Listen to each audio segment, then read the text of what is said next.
I'd learned to tune out Marcus's voice years ago. It was a survival skill, really, like learning to sleep through a neighbor's barking dog. Tonight, at his ridiculously expensive wedding reception, I was getting plenty of practice. "Sarah's great with kids, terrible with numbers," he announced to a cluster of his Goldman Sachs colleagues near the bar. His voice carried across the ballroom with that particular confidence that comes from 3 whiskeys and a captive audience. "Always has been. Creative type, you know? Can't balance a checkbook to save her life." I sipped my champagne and adjusted the strap on my bridesmaid dress. The unflattering coral one his fiancée Emma had chosen specifically because it washed me out. Small victories for her, I supposed. Marcus had always been the golden child. Wharton MBA at 26. Vice president at 29. Now, at 33, he was marrying Emma Whitmore, whose father sat on half the boards in Manhattan. The wedding cost more than most people's houses, $400,000, according to Emma's loud complaints about keeping it intimate. I was 31, living in a modest apartment in Brooklyn, working as a freelance graphic designer. At least that's what the family believed. That's what I let them believe. "Remember when she tried to start that little Etsy shop?" my mother was saying to Emma's mother near the head table. "Lost money on shipping costs for months before Marcus had to explain basic business to her. Bless her heart, but she's just not wired for finance." Emma's mother made a sympathetic noise. "Well, not everyone can be a Marcus. The thing about being underestimated your entire life is that you learn to move quietly." While Marcus was building his career at Goldman Sachs, networking loudly and visibly, I was doing something else entirely. 10 years ago, after my graphic design degree, I'd started investing. Small amounts at first, $500 here, $1,000 there. I had a knack for spotting undervalued companies, particularly in the tech sector. Within 3 years, my portfolio had grown to $2 million. By year 5, $15 million. By year 8, $94 million. I kept it quiet. Invested through a family trust I'd set up under my grandmother's maiden name, Blackwell Capital Management. My family had never connected the dots. Why would they? I was creative Sarah, the artsy one. The one who needed Marcus to explain compound interest at Thanksgiving dinner while everyone nodded sympathetically. 6 months ago, Marcus had started his own venture capital firm, Hartley Investment Group. He'd raised $200 million from investors, including Emma's father and several of his Goldman colleagues. The firm was his pride and joy, his chance to step out of the corporate hierarchy and build something of his own. What Marcus didn't know, what none of them knew, was that Blackwell Capital Management owned 81% of Hartley Investment Group's voting shares. I'd invested $162 million through a series of shell companies and trust structures. Marcus thought his funding came from a consortium of European investors and a few anonymous American family offices. He had no idea that his baby sister, the financial idiot, controlled his entire company. "Sarah." Emma's voice cut through my thoughts. She was gesturing me over to the head table, her smile tight. "We need you for photos with the bridesmaids." I set down my champagne and made my way over, passing Marcus, who was now holding court with Emma's father and several board members from various companies. "The key to successful venture capital," Marcus was explaining with the authority of someone 6 months into the industry, "is knowing when to trust your instincts over the data. Sometimes you have to make bold moves." Emma's father nodded approvingly. "That's the Marcus I know. Confident. Decisive. Unlike some people," Marcus added with a laugh, glancing in my direction. "Sarah once asked me if stocks and bonds were the same thing. Can you imagine?" The group erupted in polite laughter. I smiled and kept walking. The photographer arranged us on the grand staircase. Emma in the center, her 5 bridesmaids flanking her like pastel-colored sentries. I was positioned on the far end, partially hidden behind a marble column. Even in photos I was an afterthought. "Sarah, try to smile naturally," the photographer called. "You look like you're at a funeral." More laughter from the family members watching. After photos, I retreated to a quiet corner near the terrace doors. The reception was in full swing. A live band playing jazz standards, guests dancing on the marble floor, champagne flowing like water.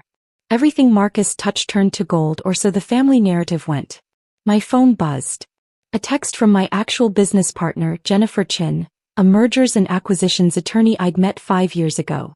"Jennifer, Board meeting moved to Monday 10 a.m. Chairman confirmed attendance. All documentation ready. I typed back. Perfect. Thank you. Marcus's company had been hemorrhaging money for 3 months. His bold moves and instincts over data approach had resulted in 7 failed investments totaling $47 million in losses. The board, the Real board, the one I'd carefully assembled through Blackwell Capital, had been growing increasingly concerned. As majority shareholder, I'd been receiving detailed reports. Marcus was making decisions without proper due diligence, chasing flashy tech startups with charismatic founders and no viable business models. He was treating the firm like his personal playground, convinced his Goldman pedigree made him infallible. Last week he'd proposed investing $30 million in a cryptocurrency mining operation run by a 24-year-old dropout with a fake Stanford degree. The board had voted it down 6-1. Marcus had been furious, sending angry emails about old guard thinking and risk aversion killing innovation. He had no idea who actually controlled those votes. There's my little sister. Marcus appeared beside me, slightly unsteady on his feet. He'd loosened his tie, his face flushed from alcohol and attention. Why are you hiding in the corner? This is a party. Just taking a breather, I said. Beautiful wedding, Marcus. Congratulations. Yeah, Emma really outdid herself with the planning. He looked out at the crowd with satisfaction. This is just the beginning, you know. Hartley Investment Group is about to make some major moves. I'm in talks with 3 major pension funds right now. Could be looking at $500 million in additional capital by Q2. That's great, I said neutrally. You should let me manage some money for you, he continued, swirling his whiskey. I know you don't have much, but even a few thousand properly invested could grow significantly. I could teach you the basics. God knows you need the help. I appreciate the offer. I'm serious, Sarah. You can't just live hand-to-mouth your whole life doing little art projects. You need to think about retirement, building wealth. It's not too late to learn, even if finance doesn't come naturally to you. A waiter passed with a tray of champagne. Marcus grabbed 2 glasses, handing me one. To family, he said, raising his glass. And to finally understanding how the real world works. I clinked my glass against his. To understanding, I agreed. My phone buzzed again. This time a call. I glanced at the screen. Richard Blackwell, board chairman. Richard Blackwell wasn't actually related to me. He was a former JP Morgan executive I'd recruited to chair the Hartley Investment Group board. The surname was convenient for maintaining my cover. He only called when something required immediate attention. Excuse me, I need to take this, I said. Marcus waved me off, already turning back toward his guests. I stepped onto the terrace, the cool October air a relief after the stuffy ballroom. Richard. Miss Hartley. His voice was grave. I apologize for calling during your brother's wedding, but we have a situation. Marcus just sent an email to all investors announcing he's moving forward with the cryptocurrency mining investment. He's claiming board approval and says the deal closes Monday morning, $30 million wire transfer. My stomach tightened. He's lying about the board approval. I'm aware. I've already received calls from 3 concerned board members. This constitutes fraud, Ms. Hartley. He's misrepresenting board decisions to investors. If that money transfers, we're looking at potential criminal liability for the entire firm. I watched through the glass doors as Marcus laughed with Emma's father, completely oblivious. Has he been drinking tonight? Richard asked. Yes. That might explain the recklessness, but it doesn't excuse it. As majority shareholder, you need to make a decision. We can either remove him as CEO effective immediately, or we wait until Monday and risk him actually executing this fraudulent deal. Through the glass, I could see my mother showing wedding photos to relatives, Marcus the star of every image.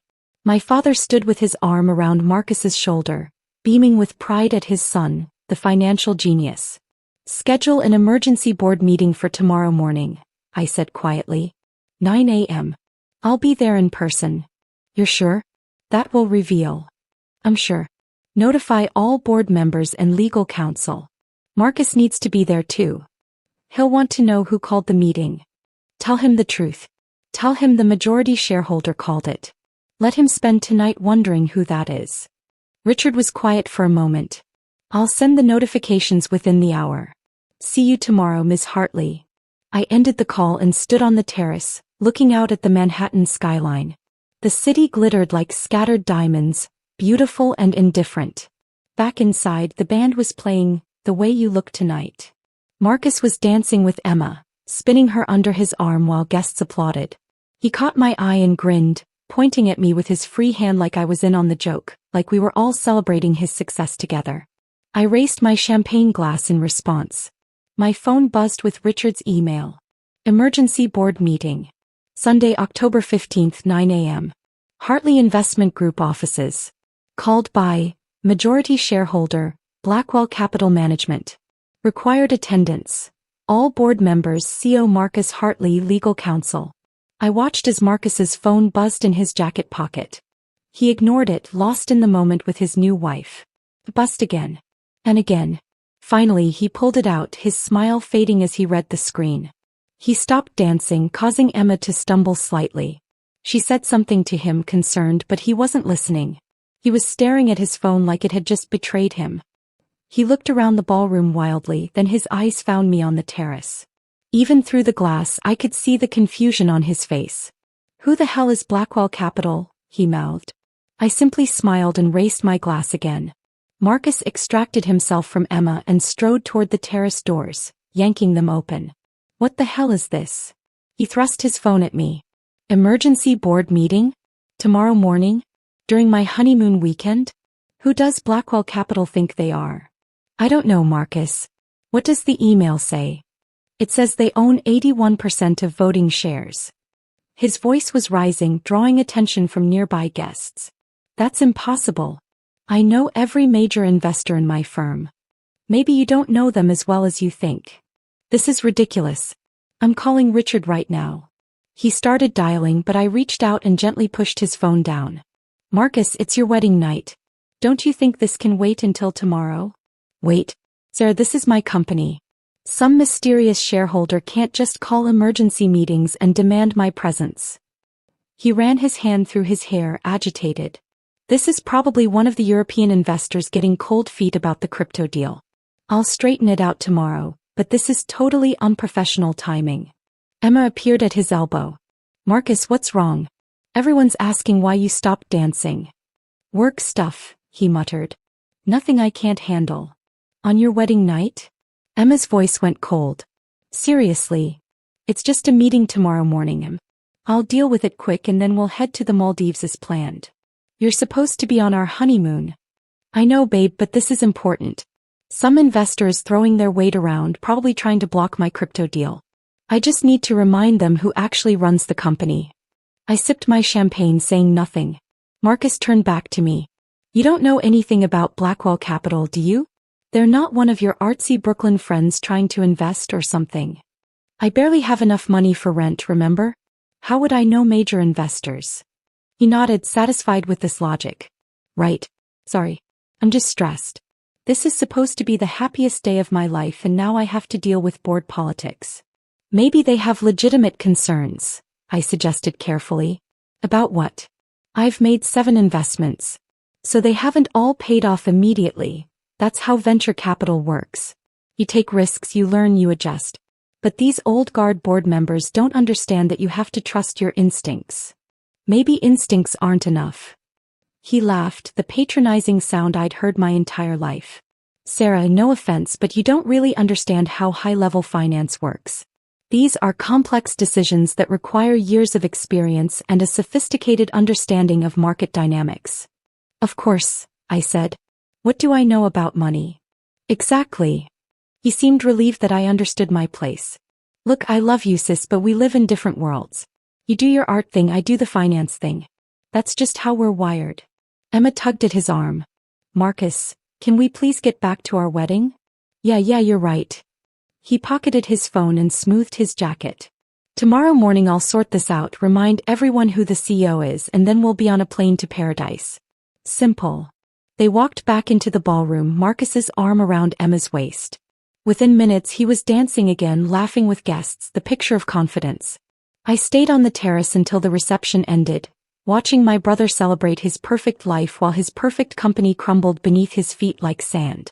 Sunday morning arrived cold and gray.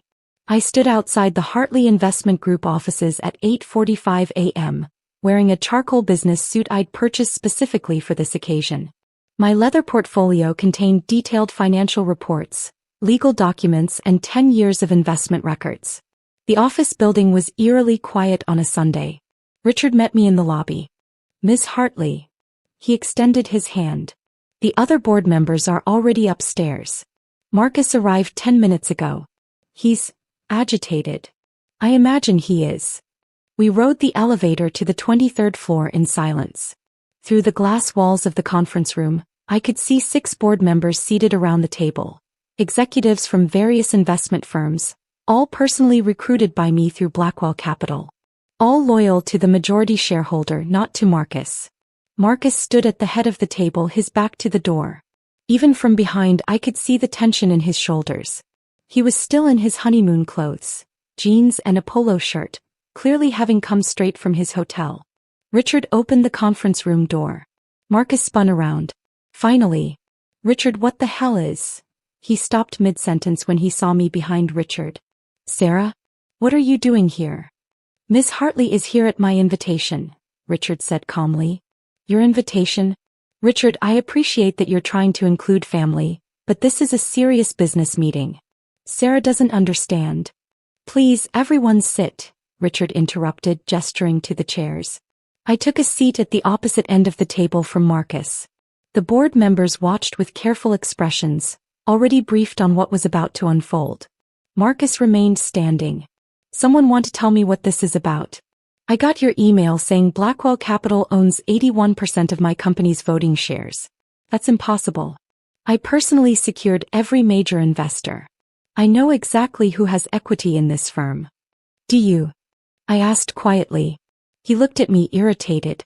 "Sarah, I know you're trying to be supportive, but the adults need to talk business right now. Maybe Richard can call you an Uber." "Sit down, Marcus," Richard said, his tone brooking no argument. Something in Richard's voice made Marcus pause. He looked around the table at the board members, none of whom were meeting his eyes. Slowly he sank into his chair. "Marcus," Richard began, "what do you know about Blackwell Capital Management?" "They're a family office or consortium that invested $162 million in Hartley Investment Group during our series of funding. European-based, I thought. Anonymous investors who wanted passive involvement." "Incorrect," Richard said. "Blackwell Capital Management is a private investment firm based in New York. It's been operating for 10 years, managing a portfolio currently valued at approximately $340 million. The principal investor and sole decision-maker is sitting at this table." Marcus's eyes darted around the room. "Which one of you?" "Me," I said. The silence that followed was absolute. Marcus stared at me. Then he laughed, a short, disbelieving bark. "That's not funny, Sarah." "It's not a joke," I said. I opened my portfolio and slid a document across the table. "This is the corporate structure of Blackwell Capital Management. That's my signature as founder and principal. These are the incorporation documents from 10 years ago." Marcus picked up the papers, his hands shaking slightly. "This is, no, this is some kind of mistake.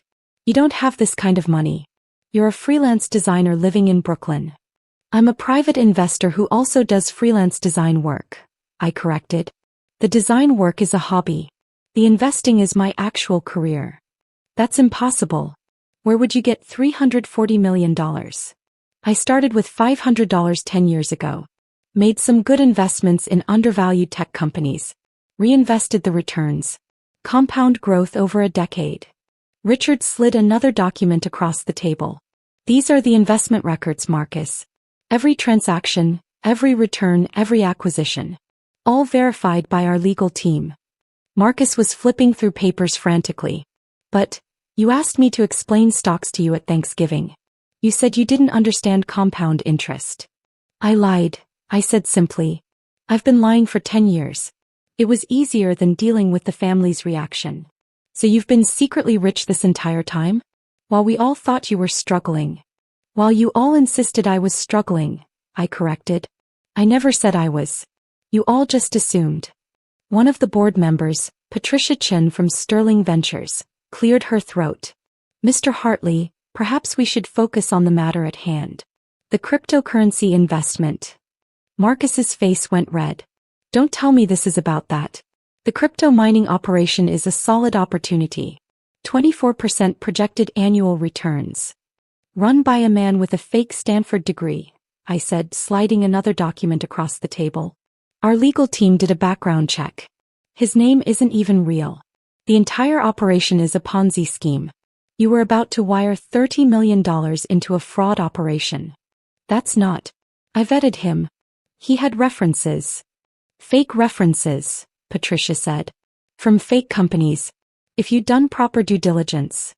I did do due diligence. Marcus slammed his hand on the table. I've been doing this for 20 years. I worked at Goldman Sachs. I know how to evaluate investments. You've been CEO of this firm for 6 months, Richard said quietly. And in that time, you've lost $47 million on 7 failed investments. The board voted against the cryptocurrency deal, but you sent an email to all investors last night claiming board approval. That's fraud, Marcus. The color drained from Marcus's face. I was going to get approval. I just needed to convince you all that. You lied to investors, I said. You misrepresented a board decision to close a deal you knew was rejected. That's securities fraud. If that wire transfer had gone through, you'd be facing criminal charges. Marcus looked at me like he was seeing me for the first time. You're behind this. You're trying to sabotage me.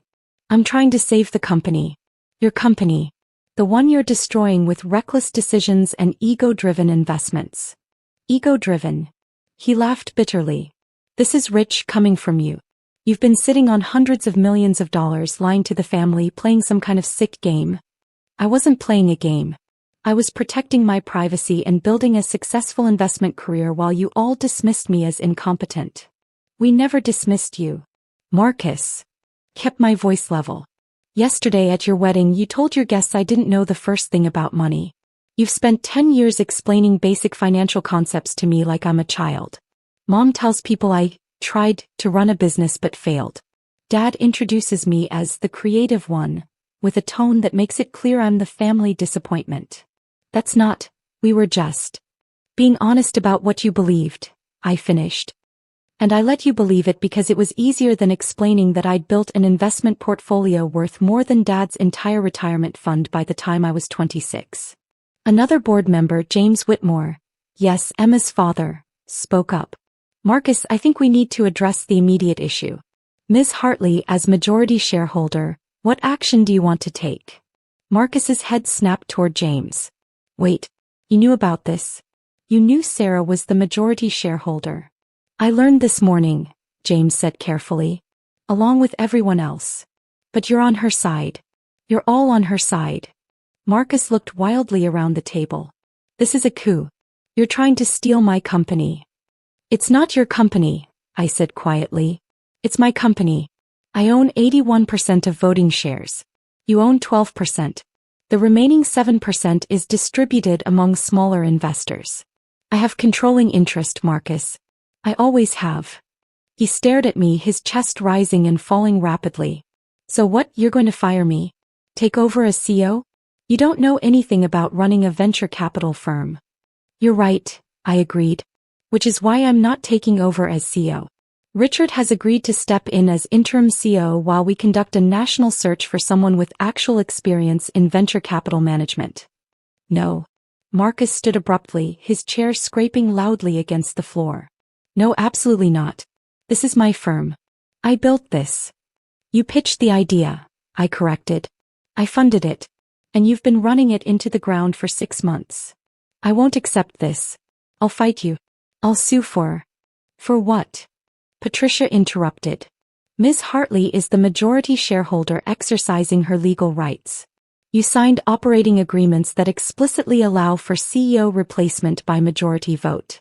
The board votes 7-0 in favor of your removal, effective immediately. Marcus looked at each board member in turn. None of them met his eyes.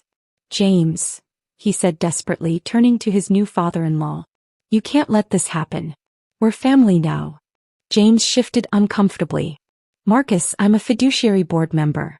I have a legal obligation to act in the company's best interests, not personal interests.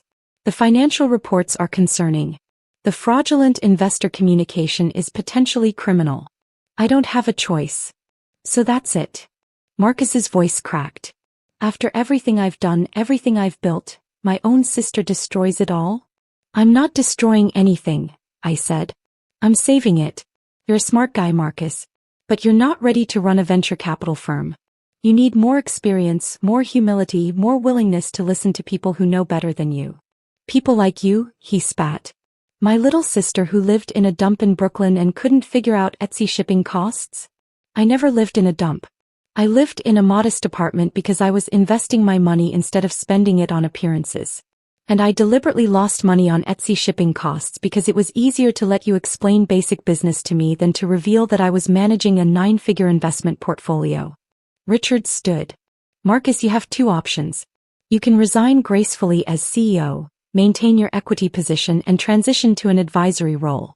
Or we can terminate you for cause based on the fraudulent investor communication, which would void your equity and potentially expose you to legal liability.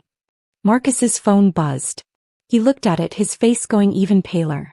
That's probably Emma wondering where you are, I said. You're supposed to be on a plane to the Maldives. How am I supposed to? He stopped, swallowing hard. How am I supposed to tell her I got fired from my own company? By my little sister. By the majority shareholder, I corrected. And you can tell her the truth, that you made mistakes, that the board took action to protect the company, and that you'll figure out your next steps. She's going to be devastated. Her father is on this board.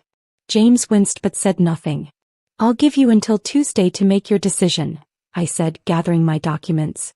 Resign voluntarily or be terminated for cause. Those are your options. Marcus stood frozen, his hands gripping the edge of the table. You've been planning this. All along you've been waiting for me to fail. No, I said honestly. I was hoping you'd succeed. I invested $162 million in your firm because I believed in the concept. But you've proven you're not ready to run it. Maybe someday you will be. But not today. I stood and walked toward the door. Richard and the board members followed, leaving Marcus alone at the head of the empty conference room table. In the elevator, Richard cleared his throat. That was difficult. I'm sorry you had to do that to family. He's still my brother, I said. But the company's survival is more important than his ego. What will you do now? Catch a flight to Tokyo. I have another investment opportunity to evaluate. A robotics firm that actually has a viable business model. And your family? I thought about that. I'll tell them the truth eventually. When I'm ready. When they're ready to hear it. The elevator doors opened onto the lobby. Through the glass walls I could see the city waking up. Coffee shops opening, people walking dogs, the Sunday morning rhythm of Manhattan. My phone buzzed. A text from Marcus, I hate you. I replied, you're angry. I understand. But you'll be okay. Another buzz. Everyone will know you destroyed me. Everyone will know I saved a company you were driving into the ground. There's a difference. A longer pause. Then, Mom and Dad will never forgive you. I typed. Probably not. But I didn't do this for their approval. I silenced my phone and walked out into the October morning. Behind me, 23 floors up, my brother was probably still standing in that conference room, trying to understand how his clueless little sister had outplayed him so completely. The thing about being underestimated is that people never see you coming. And by the time they do, it's already too late.